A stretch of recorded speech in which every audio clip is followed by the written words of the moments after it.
이 시간 우리에게 주시는 하나님의 말씀은 갈라디아서 5장 22절에서 23절, 히브리서 12장 11절.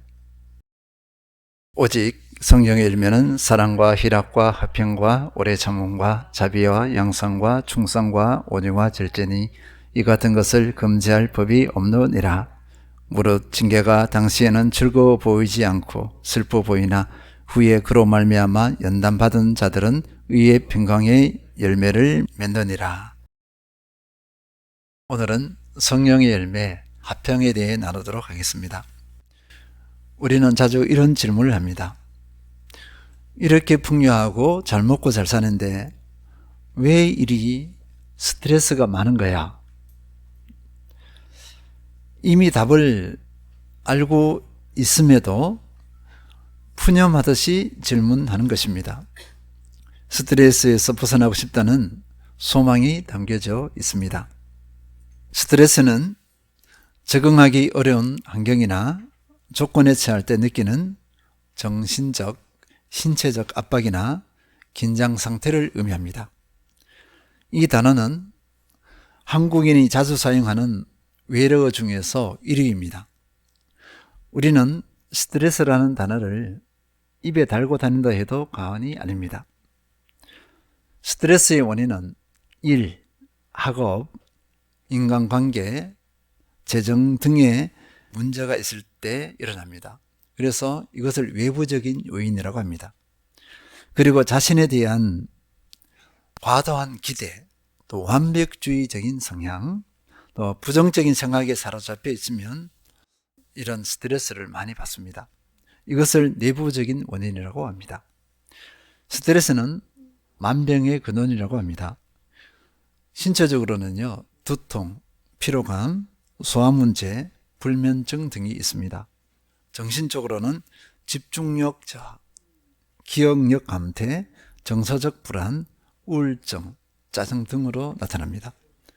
행동적으로는 과식, 또 반대로 식욕 감퇴, 습관적인 흡연, 음주 증가 등의 증상들이 있습니다. 제가 당뇨 증상이 있습니다. 의사 선생님의 진단은 가족력과 스트레스였습니다. 가족력은 이해하겠어요. 그런데 스트레스가 당뇨의 원인이라는 데는 참 놀랐습니다. 스트레스하고 당뇨하고 무슨 상관이야? 이렇게 생각하잖아요. 저도 그렇게 생각했습니다. 스트레스 해소법으로 규칙적인 운동, 건강한 식습관, 충분한 수면, 긍정적인 사고, 사람들과의 소통, 시간관리 등을 공부하고 있습니다. 모두 일리가 있고 어느 정도 효과가 있습니다. 그러나 스트레스를 완전히 해결하지는 못합니다. 그리스도인은 스트레스를 어떻게 해석해야 하고 어떻게 극복할 수 있겠는가? 스트레스에 반대되는 성경적인 용어가 있지 않을까 생각해 봅니다. 오늘 본문은 명확하게 그 답을 제시해 주고 있습니다. 갈라디아서 5장 22절에서 23절, 오직 성령의 열매는 사랑과 희락과 화평과 오래 참음과 자비와 양선과 충성과 온유와 절제니 이 같은 것을 금지할 법이 없느니라. 여기서 스트레스와 반대되는 개념의 단어는요, 화평입니다. 화평은 헬라어로 에이레네, 히브리어로 샬롬입니다. 우리는 에이레네는 많이 사용하지 않지만 샬롬이라는 단어는 너무나 잘 알고 있어요. 자주 그러잖아요. 샬롬, 샬롬 이렇게 하잖아요. 이것이 화평, 평화입니다. 이 샬롬 또는 에이레네는요, 완전한 행복을 포함하고 있습니다. 완전한 행복. 그러니까 조건적이지 않습니다. 조건이 충족되지 않아도 행복합니다. 그래서 샬롬의 이 평화는요, 완전한 행복을 의미합니다. 두 번째는요, 하나님과의 만족스러운 관계입니다. 하나님과의 관계가 건강하고 하나님을 인하여 기쁨을 얻습니다. 하나님과의 관계에서 기쁨과 힘을 얻잖아요. 그 상태에서 얻는 행복, 이것이 샬롬의 한 모습입니다. 또 세 번째는요, 사람들과의 만족스러운 관계입니다. 사람들과의 사랑의 관계 가운데서 사이가 아주 좋습니다. 이 사람들의 관계에서 만족을 얻고 행복감을 얻어요. 이것이 샬롬의 한 요소입니다. 그 다음에 두려움에서의 자유입니다. 우리는 현재 또는 미래의 불안, 두려움 가운데 있습니다. 지금 만족스럽지 못한 현실이 있어요. 그런데도 하나님과의 관계 속에서 이 두려움을 극복해냅니다. 두려움에 사로잡히지가 않아요. 두려움에서 자유해버려요. 이 상태가 샬롬의 한 모습입니다. 이 화평은요, 불안, 긴장, 압박의 상태가 제거되어서 얻어지는 것이 아닙니다. 현실적으로 불안, 긴장, 압박의 상태가 있음에도 얻는 평안입니다. 삶의 상황과 형편이 너무나 어렵습니다. 불안하고 절망의 상황입니다. 그럼에도 마음에 만족과 기쁨이 있습니다. 두려움이 없습니다. 이것이 샬롬입니다. 이것이 평안이에요. 폭풍의 상황 가운데 있습니다. 그런데 그 절벽에 보니까 둥지에 새끼 새가 있습니다. 아기 새는 그 상황 가운데서 어미 품에서 재롱을 떱니다. 많이 들었잖아요. 많이 들은 내용이에요. 그 아기 새는 두려움이나 공포가 없습니다. 천진난만합니다. 이 상태를 에이렌의 샬롬, 이게 평화라고 합니다. 조건적인 평화가 아닙니다. 절대적인 평화입니다. 이 평화와 화평은 사람의 힘으로 얻을 수 없습니다. 이사야서 45장 7절, 나는 빛도 짓고 어둠도 창조하며 나는 평안도 짓고 환난도 창조하나니 나는 여호와라. 이 모든 일들을 행하는 자니라 하였노라. 나는 평안도 짓고 환난도 창조하나니, 하나님께서는 평안도 짓고 환난도 창조하신다. 그러니까 화평의 근원은 하나님이십니다. 화평의 근원이 하나님이시기 때문에 사람에게서는 이 평화, 샬롬을 얻을 수가 없습니다. 내 삶의 상황과 환경들 하나님께서 다 허용하셨어요. 지금 고난 가운데 있다, 어려움 가운데 있다, 이것도 하나님께서 허용하신 거고요. 지금 아주 만족한 상태예요. 너무너무 삶이 잘 풀려, 형통해. 이것도 하나님께서 허용하신 것입니다. 형통하게 하신 이유가 있고 삶이 어렵게 하신 이유도 있습니다. 하나님과의 바른 관계에 있는 사람은 이 두 가지 상황을 다 아멘으로 받아버려요. 그렇기 때문에 이 상황 가운데서 평안을 얻습니다. 하나님 자체가 평안이라고 했어요. 근원이라고 했습니다. 데살로니가전서 5장 23절, 평강의 하나님이 친히 너희를 온전히 거룩하게 하시고 또 너희의 온 영과 혼과 몸이 우리 주 예수 그리스도께서 강림하실 때 흠없게 보존되기를 원하노라.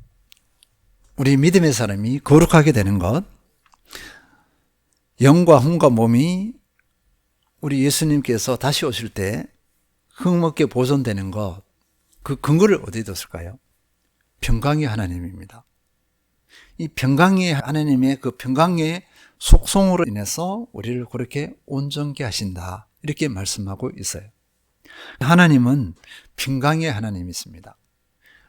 평강은 하나님 자체, 그리고 우리의 평강의 근원은 하나님이시다, 이 기본 개념을 가지고 있어야 합니다. 그리고 이 평강, 화평을 하나님께서는요, 우리에게 선물로 주세요. 다시 확인합니다. 우리의 힘으로 얻는 것이 아닙니다. 시편 29편 11절, 여호와께서 자기 백성에게 힘을 주시며 여호와께서 자기 백성에게 평강의 복을 주시리로다. 자기 백성이라고 했습니다. 이 자기 백성은요, 하나님의 자녀입니다. 예수 그리스도를 믿어서 하나님의 자녀가 된 사람들에게 주시는 선물, 그것이 평강이에요. 샬롬은 하나님께서 주시는 선물이다, 이렇게 인식해야 합니다. 사람들이 여러 가지 방법으로 규칙적인 생활, 운동 하면서 평안을 얻기를 추구하고 있어요. 또는 명상을 합니다. 평안을 위한 명상을 막 합니다. 궁극적인 평안을 얻을 수 있을까요? 얻지 못합니다. 다 불완전한 것이에요. 근데 하나님께서 주시는 이 평강, 하나님께서 주실 때는 우리가 온전한 평강을 얻을 수가 있습니다. 우리는 이 평강을 누려야 합니다. 그래야 복된 것이에요. 이 평강을 누릴 모든 자격이 있는데도 누리지 못한다는 것보다 더 안타까움이 없고 비극이 없습니다. 누릴 자격을 갖춘 우리잖아요. 그러면 누려야 합니다. 누리려면 어떻게 누려야 되는가를 알아야 누리는 거예요. 그래서 몇 가지를 살펴보도록 하겠습니다. 우리가 샬롬 평화 또는 평강을 누리기 위해서는 어떻게 해야 되는가? 첫 번째, 하나님과의 바른 관계가 필수적인 요소입니다. 하나님과의 바른 관계가 있으면 평강은 거의 자동적으로 자연스럽게 누린다 해도 과언이 아닙니다. 하나님과의 바른 관계의 첫 번째는요, 복음을 믿는 믿음이 전제되어야 합니다. 로마서 5장 1절, 그러므로 우리가 믿음으로 의롭다 하심을 받았으니 우리 주 예수 그리스도로 말미암아 하나님과 화평을 누리자. 우리가 믿음으로 의롭다 하심을 받았으니 했습니다. 우리가 믿는 믿음의 내용을 살펴보면요, 예수 그리스도께서 나를 사랑하셔서 내 죄를 대신 짊어지시고 십자가에 못 박혀 죽으셨어요. 그리고 3일 만에 다시 살아나셨습니다. 부활입니다. 이것이 복음이고 이것을 믿는 믿음이에요. 평강을 누리는 첫 번째 조건은 이것이 되어야 위로부터 오는 평강, 하나님의 그 평강을 누릴 수가 있습니다. 너무나 간단하죠. 근데 여기 있는 분들은 다 이 조건을 성취시켰을 줄 믿습니다. 그렇기 때문에 1단계 성취 조건은 이미 이루었어요. 이 믿음으로 하나님과의 관계가 형성되었기 때문입니다. 그리고 이 믿음이 하나님과의 바른 관계의 시작입니다. 혹 복음을 믿음으로 받아들이지 않았다면 지금 당장 믿음을 고백해야 합니다. 예수 그리스도께서 나를 위해 대신 죽으시고 3일 만에 살아나셨습니다. 나는 이것을 믿습니다 하면서 예수님을 마음에 모셔드려야 합니다. 그래야 평강의 하나님의 그 은혜가 내게 들어옵니다. 그리고 이 믿음에 의해서 하나님의 관계가 형성되었잖아요. 그 다음 단계가 뭐냐면 하나님을 향한 절대 신뢰입니다. 하나님을 신뢰한다고 할 때 상황에 따라서 이렇게 저렇게 하는 것이 아니에요. 하나님을 신뢰한다 할 때는 이 상황과 형편이 어떻든지 무조건적으로 신뢰하는 것입니다. 이것을 가지고 절대 신뢰 이렇게 표현합니다.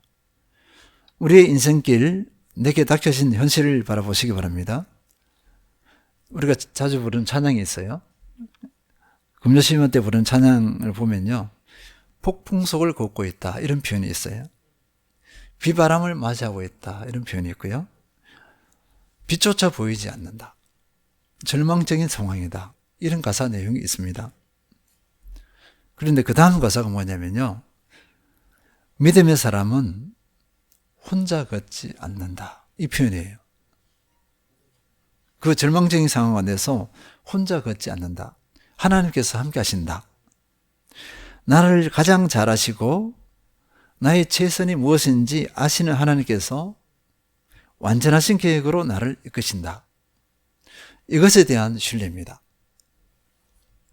우리는 조금만 내 삶의 형편과 상황이 내가 원하는 대로 흘러가지 않으면 우리는 신뢰가 아니라 의심하기 시작합니다. 하나님 너무하십니다 이렇게 하기도 하고요, 하나님 이것을 틀어주세요, 내가 원하는 대로 이렇게 바꿔주세요 이렇게 요구합니다. 이 상황 가운데서는 평안을, 샬롬을 누리지 못합니다. 내게 주어진 그 상황, 빛조차 보이지 않아, 요만한 소망도 보이지 않아요. 그럼에도 하나님을 절대 신뢰한다. 그러면 평강이 옵니다. 그리고 이 평강을 누리잖아요. 하나님과의 이런 관계 가운데서 평강을 누리면요, 이것이 세상 사람들에게는 특별합니다. 이것을 가지고 구별됨 이렇게 표현합니다.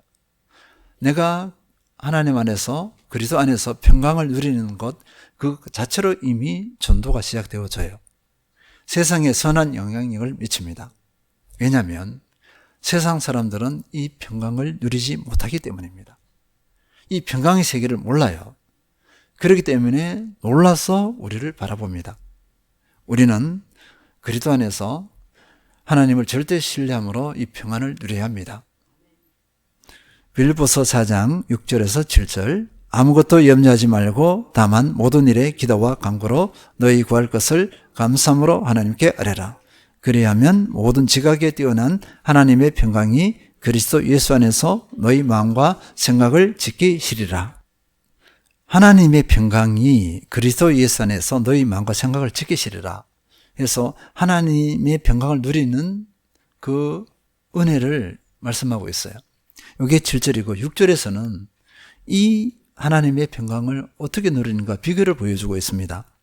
아무것도 염려하지 말고, 지금 염려하지 말고 했다는 것은 내게 염려의 상황이 있는 거예요. 그 상황 앞에서 하나님께 기도합니다. 기도하는데 감사함으로 하나님께 아뢰라 이렇게 했어요.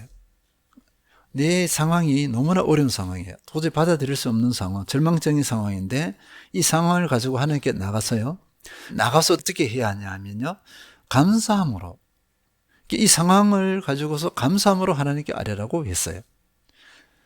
이 상황에 감사한다는 것은 뭘 의미할까요? 절대 신뢰입니다. 절대 신뢰를 의미하고 있어요. 하나님을 절대 신뢰합니다. 그리고 이 기도할 때도 하나님께서 응답해 주셔서 최선의 길로 인도하신다. 이것을 신뢰하는 것. 이 절대 신뢰 앞에서 평강이 임한다. 이렇게 말씀하고 있어요. 내가 불안하다 할 때 뭘 살펴야 할까요? 하나님을 신뢰하는가 아닌가를 살펴보면 바로 답이 나옵니다. 하나님을 절대 신뢰하면 그냥 자동적으로 평강이 옵니다. 평강을 누리는 거 축복이에요. 한마디로 말해서 스트레스가 없잖아요. 이보다 더한 복이 어디 있어요? 스트레스가 오면 죽을 맛입니다. 하나님과의 관계에서 세 번째는요, 예수 그리스도를 주인으로 모시고 순종해야 합니다. 자주 말씀드린 거예요. 예수 그리스도를 주인으로 모신 상태에서 참 평안을 누릴 수 있다. 이렇게 말씀하고 있습니다. 반대로 내가 주인 상태에서는 어떻게 될까요? 불안하죠. 내가 주인된 상태라고 했습니다. 나의 실존은 어떻게 되죠? 죄성으로 가득한 본성, 육신을 가지고 있습니다. 그렇다 보니까 욕망이 나를 지배하고 있어요. 이 땅을 향한 욕심 내지 욕망이 나를 지배하고 있습니다. 그 가운데서 야고보서의 말씀처럼 시기와 다툼이 막 일어나요. 내 안에서 일어나고 관계 속에서 막 일어납니다. 평안을 얻을 수가 없어요. 내가 주인된 상태는 반드시 불안하다. 스트레스의 연속이다. 근데 예수 그리스도가 주인되면 질서가 잡혀서 하나님과의 바른 질서가 가운데서 평안을 누릴 수 있다.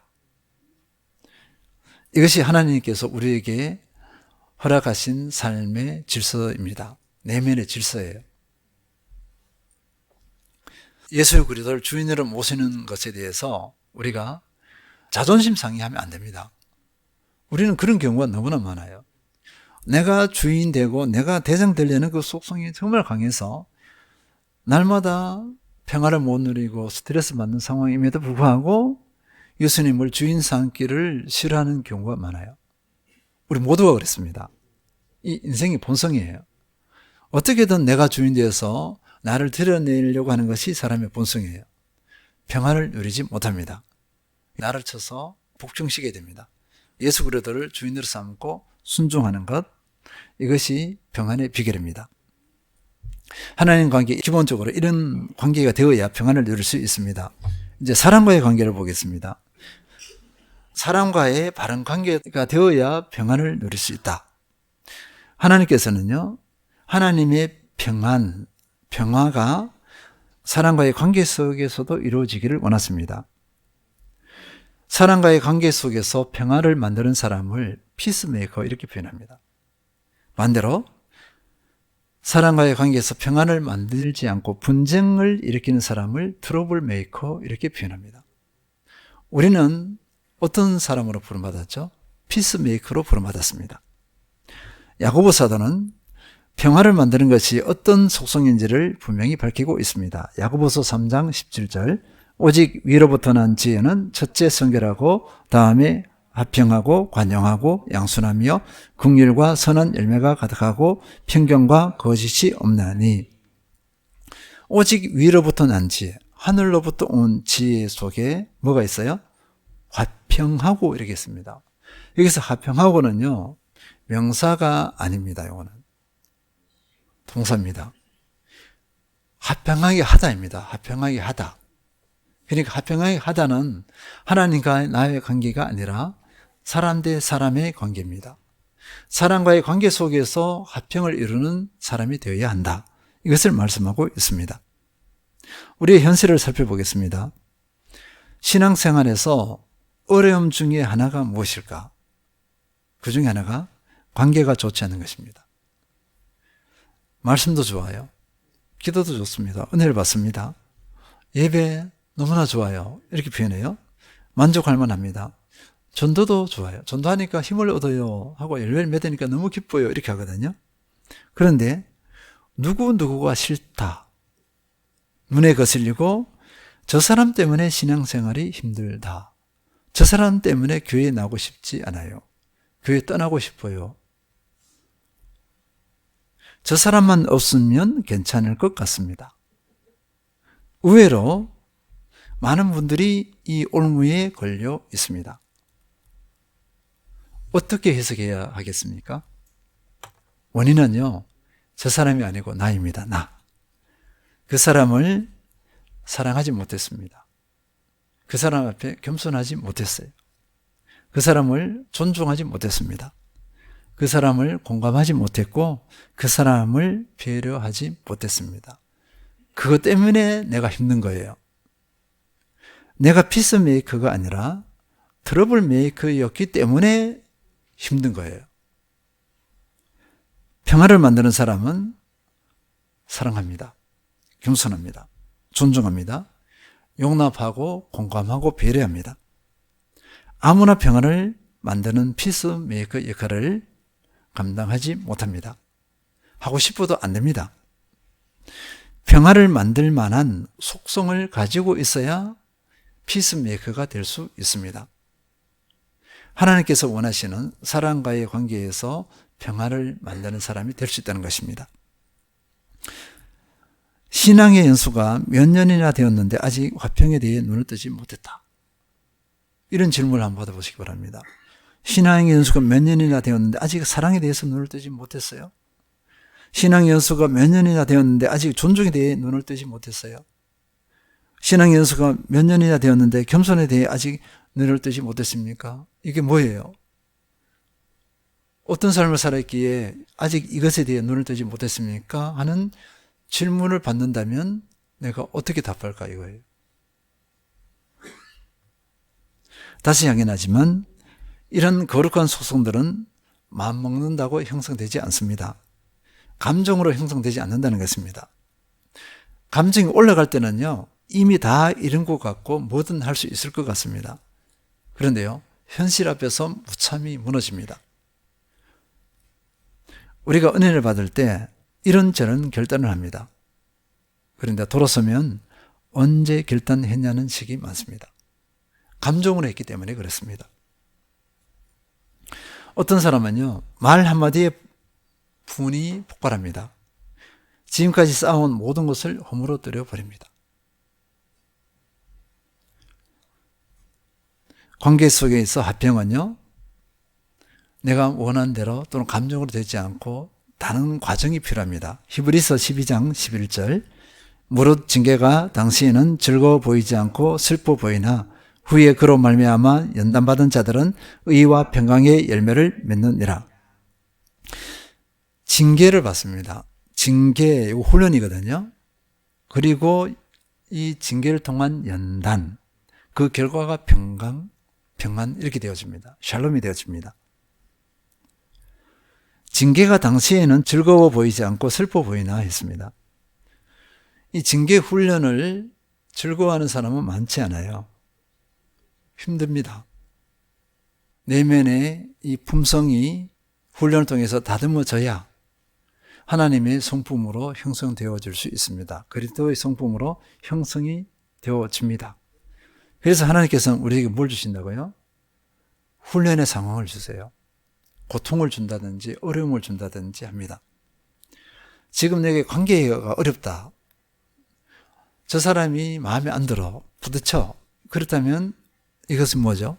하나님께서 주신 훈련의 신호예요. 신호. 훈련 받아라. 이것입니다. 이 관계 속에서 훈련을 받아서 다듬어져라. 이것입니다. 평상시에는 모릅니다. 내가 사랑의 사람인지 겸손의 사람인지 모르는데 훈련 가운데서 부딪힘이 있잖아요. 그때 나타나요.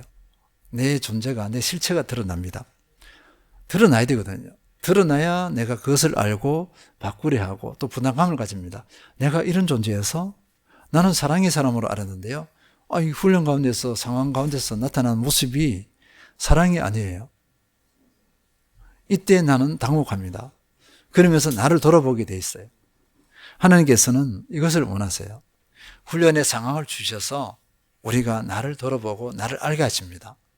그러면 내 안에서 뭐가 일어나냐면요.